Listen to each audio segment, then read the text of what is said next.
Hello, YouTube. Hi, everybody. Woo-hoo-hoo.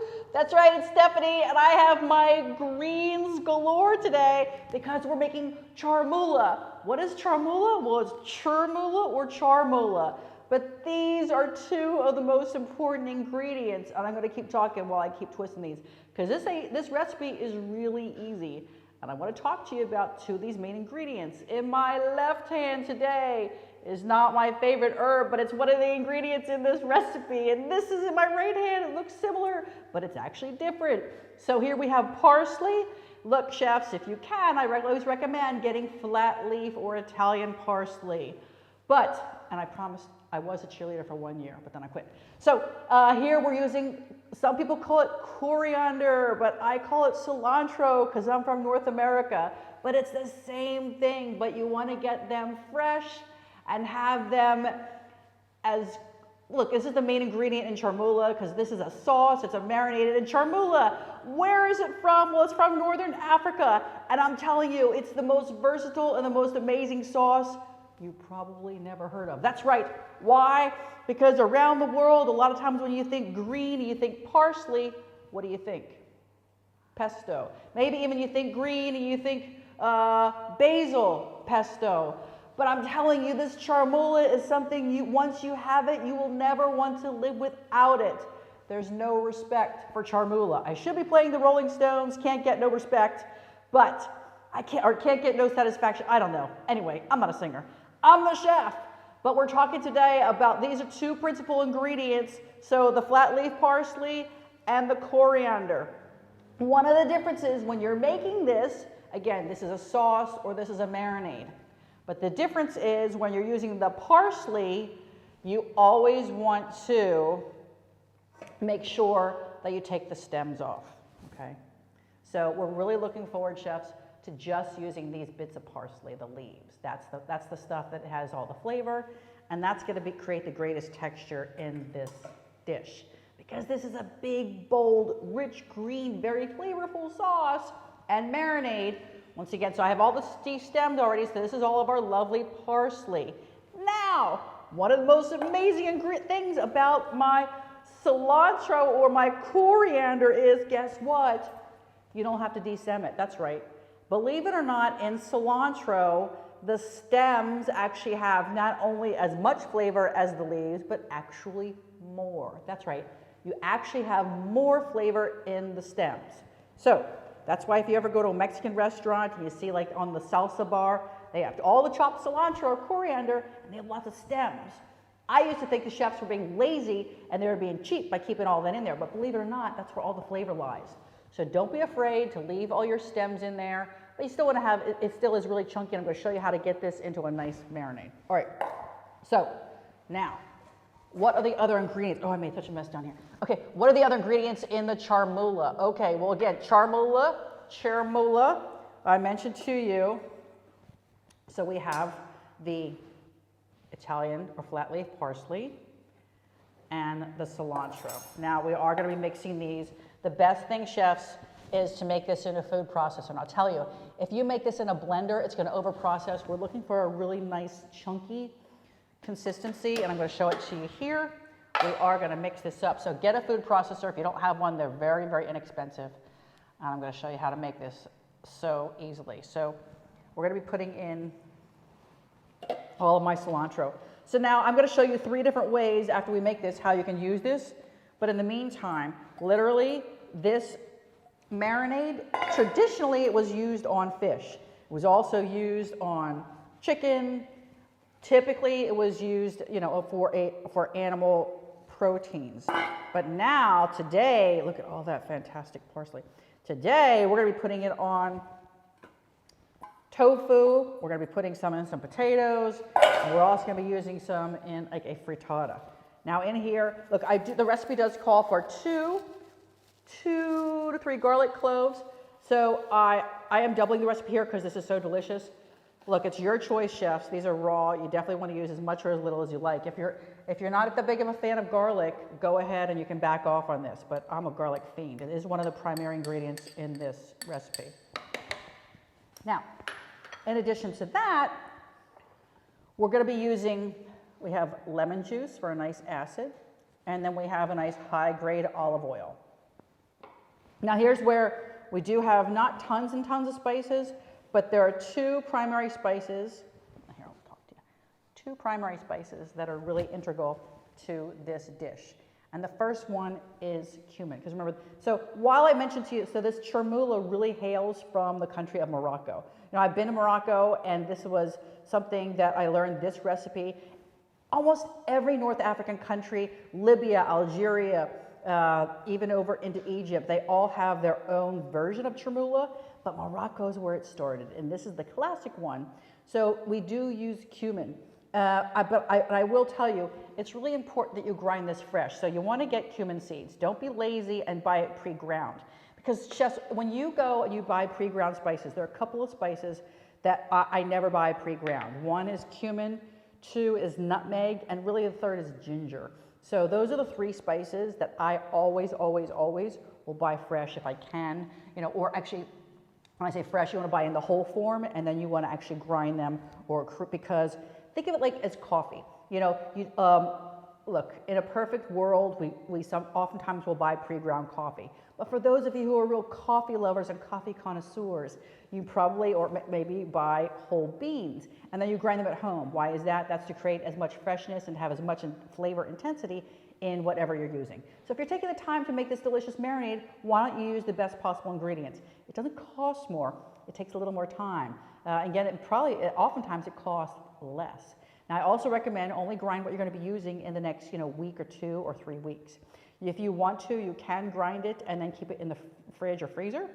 But always I say it's better to get like a little coffee grinder, a little spice grinder, and just do it in small batches. I promise you it'll make the world of difference.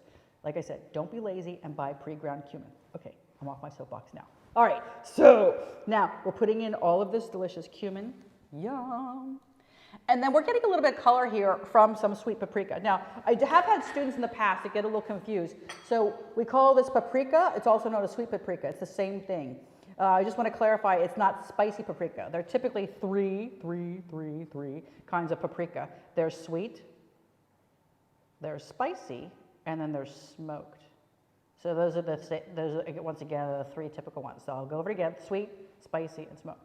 All right, so there actually is smoked and spicy, but that's a little bit more difficult to find. But this recipe does have chili in it, so if you prefer you can use spicy paprika if you like, but this sweet paprika or just paprika is much easier to come by. So I'm dumping this in. Boom. Now in here, because I am known as the spicy chica, as many of you know, some of you don't, but I actually have 2 different types of chilies here. So I have a traditional, this is actually a Kashmiri chili from India, which is actually much more mild.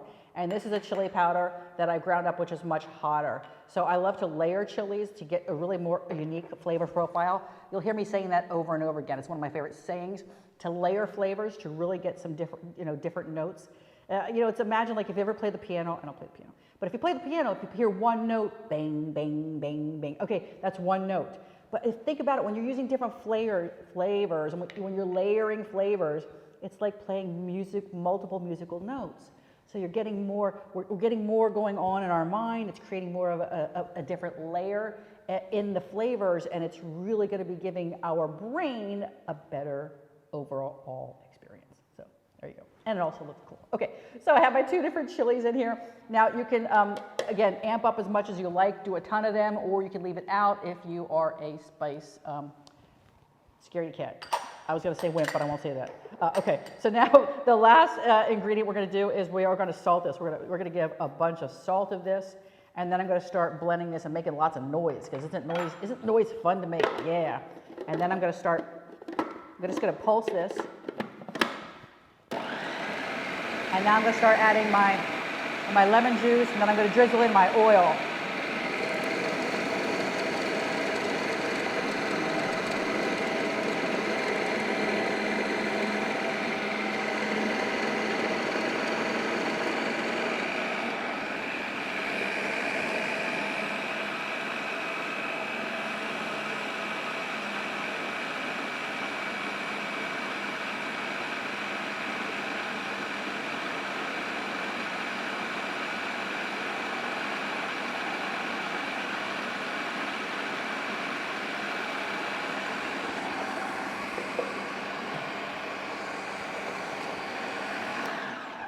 I just want to stop and scrape this down.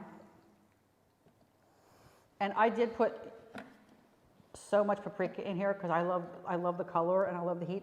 But if you want, you can leave that out. But you can see this is just such a gorgeous color. Because this is in oil, I have the recipe to last a week, but I promise you, if you keep this in an airtight jar and you put it in enough oil, you keep it in the fridge, this will keep a lot longer. But again, a minimum of a week, but promise you it'll keep longer provided you keep it in a nice air-safe jar. Oh my gosh. The freshness of that lemon with the cumin and the garlic, ridiculous. I promise you, chefs, look, this is completely nut-free. You know, a lot of people, I compare this to pesto. It looks like pesto. I mentioned it earlier because of the basil. But pesto typically has nuts in it, so it's a much more expensive, and a lot of people are trying to be nut-free. So, literally, now I want to show you how versatile this fantastic sauce is going to be. And look, I even already have my jar, my Charmoula jar, ready to go. So, I'm happy with the amount of garlic and the amount of salt. And all I'm going to do is pop this in here, and then I'm going to show you 3 different ways, like I mentioned to you, that we use this. And so, you can marinate things like overnight like this. You can literally you could use this for seitan. You could put this on salads. You can create this. This could be a base. Imagine this is a base for a salad dressing, or a base for a soup. This could also be a base or something, a sauce that you would put onto falafel. So, and I know, you know, so many things that are really popular right now. Hummus has become so popular around the world. Hummus, of course, is from this area, from the Middle East, not too far away from Northern Africa. And so, why have you not heard of Charmoula before? Well, you know, Morocco is a smaller country. It's not the largest country in the world. And, you know, they kind of keep to themselves. The only thing you might have heard about Morocco, well, there's a town called Casablanca, which they made a movie about that. There's a lot of, spillage. There's a lot of desert in Morocco, but they kind of keep to themselves. But I will tell you, if you ever want to go to Northern Africa, that's probably the best country to start with. I call it it's like Muslim light, meaning that, you know, they're very, very open to Westerners. You know, you don't have to necessarily cover up and be completely wearing a lot of different outfits. So you can be very comfortable being who you are there, and they're very respectful of Westerners. And that's a really, really, I learned this recipe in the city of Marrakesh. I also spent time in Fez.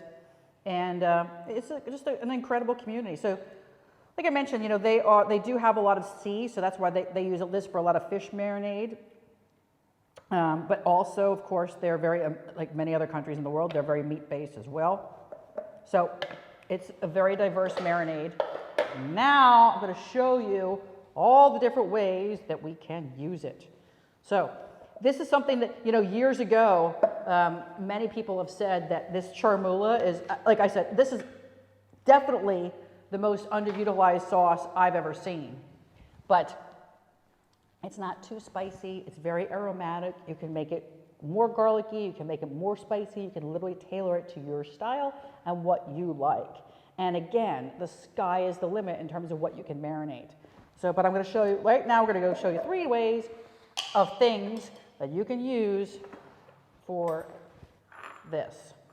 So all I have done here, I have some little baby potatoes that I boiled, and I like to leave the skin on. So I think that adds, like, I love always getting fiber into my food. So I'm just going to now take a little bit of a fork, and you just want to, oh, here, I'll show you here. We're just going to crush these potatoes up. Very easily, fork smashed. I do salt these when I boil them. And I did cut them before I boiled them. A little pro tip, if you leave them whole, when you do boil potatoes, if you leave them whole and you leave the skin on, you'll actually get you'll get the most flavor out of them. But I was at total overshare. I was a little lazy, and I cut them ahead of time. But to get maximum flavor of your potato, leave it whole. That's right. So, I didn't put any ginger in this Charmoula, but sometimes people do put ginger in it. Another unique spice that people sometimes will put into the Charmoula is actually saffron. Now, I know saffron can be very expensive. It's also a little bit difficult to source. So I decided to leave it out. And as I mentioned, this is the recipe that I learned from Chef Mohammed and Chef, I forget her name actually, I always mispronounce it. But anyway, I learned it from two chefs when I was there in Morocco. And this is the most classic one that they use. They put it on everything from lamb to fish, excuse me, to chicken. And then vegetables, absolutely on veggies. And I'll tell you, what I like about this potato dish, now I'm going to be making this instantly. So I'm going to show you, again, this is the charmoula we just made. And I'm going to use this instantly. But I'll tell you, when I was making this originally, I mixed it up, and this was so much better the next day. I don't know, there are certain things. Look, we're in a world right now where we all want to cook quickly and get things done and bang it out and microwaves and takeaway, and we're all rushing around or trying to get so much stuff done. But sometimes, if you actually make things ahead of time and can wait till the next day, or you have leftovers the next day, they're even better. So all I'm going to do is, you can literally put as much or as little as you want. I'm just going to put, because I think this is fantastic, I'm just going to be mixing in some of this charmoula, potato, patata. Again, you can use any potatoes you like. I think this will be really interesting if you use the purple potatoes, but I'm using just the baby white potatoes today. And then what's nice about this can be eaten cold. Look, one of the great things about vegan food as well, chefs, is that you don't have to worry as much about spoilage, because we don't have dairy, we don't have salmonella, things like that. So this is something that's really nice to pack for a lunch or for a picnic. And then, so you can just pop that in a, as they say, Tupper, a plastic container or glass or whatever you want to do. Maybe I'll put a little more in there. You could absolutely pack this away. And then because I'm going to add a little more salt here. But, so that's more, down and dirty, easy peasy, so fast. But now I want to show you, because I was inspired last week. I was talking with Chef Jessica, and I really want to up my presentation game and go back to some of my roots, because, I love doing little minis and doing things in different little teeny weeny little formats. So I want to show you how, so I have here a bunch of these serving spoons. One of my favorite things is actually to use things that don't require a lot of cleanup. So if you use these serving spoons, it's a little bit more work on the front end. But if you are entertaining, my gosh, these are fantastic little bites that you can create for people. And I'll tell you, I promise you they're going to be eating more than one of these. But you can just pre-do these. And this is something that's also fun to have the kids do. Pop these bad boys on a buffet. Once again, because you don't have to worry about having a sterno, or having these hot. They can be served cold, or room temperature. Once again, they're not going to spoil. And they are just so easy to go straight down. They pair well. You should do that. This would be funny. Do like a Moroccan wine pairing. That would be really challenging, and I'll tell you why. Because they don't drink too much alcohol in Morocco. They're actually much more of a country of green tea. But there you go. You could even serve green tea with these. Go ahead. They actually, not green tea. I'm sorry, mint tea. They're mint tea junkies. They serve mint tea everywhere. Everywhere you go, as soon as they say, hello, how are you? Next thing you know, would you like green tea? I keep saying green tea. Mint tea, mint tea. They have those beautiful tea sets. And boy, do they use a lot of sugar. Those folks love very sweet mint tea. And if you go to look at how nice those look. Let me do one more. One more, because also for those of you who ever come to my classes, we do a presentation on plating. I talk to people about a little bit of a secret tip on plating is to always have odd numbers of things. So I have 3, 6, 7 of these little spoons here for you. And then just to come back, you could do a couple of things. Once again, because I just love cilantro, I would put a little one on each one like that. Pop off some cilantro on there. Or if you really want to amp up the charmoula or charmoula, you can bang that out on top there.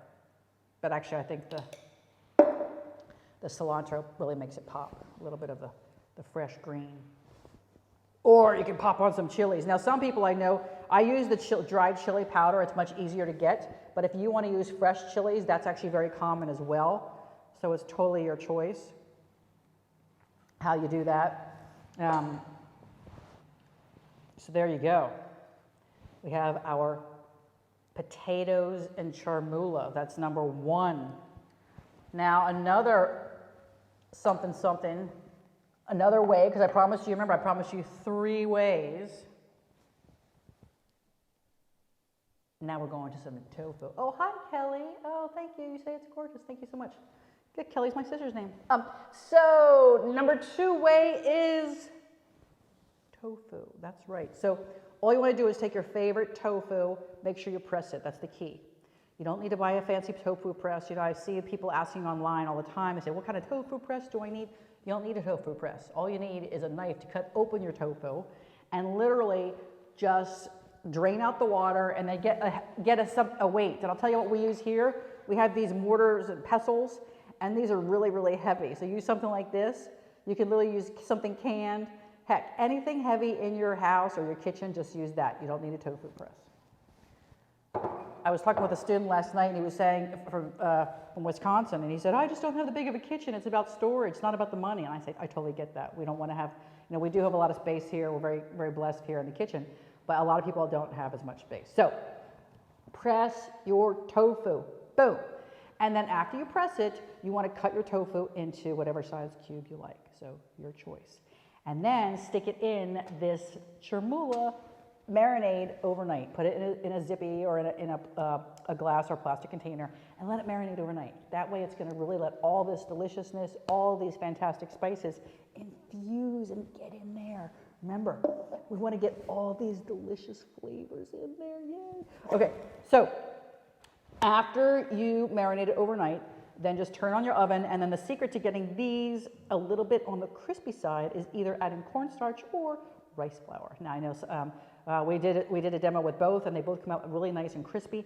And look at this. This is your totally like not needed factoid of the day, but the reason that I've used green and red toothpicks is that Morocco's flag is actually red with a little bit of green.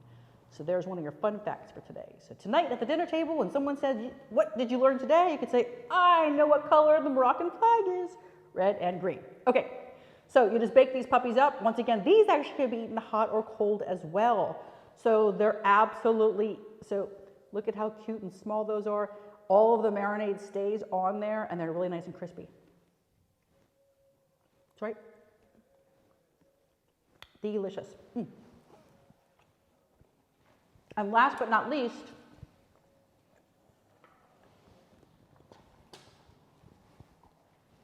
I made these little frittatas. Now, for those of you, you might have been following our channel and you realize that here at Vegan Gastronomy, we actually have developed a product called Gloria, and Gloria is an egg replacer. Oh, wait a minute, I have some of her right here.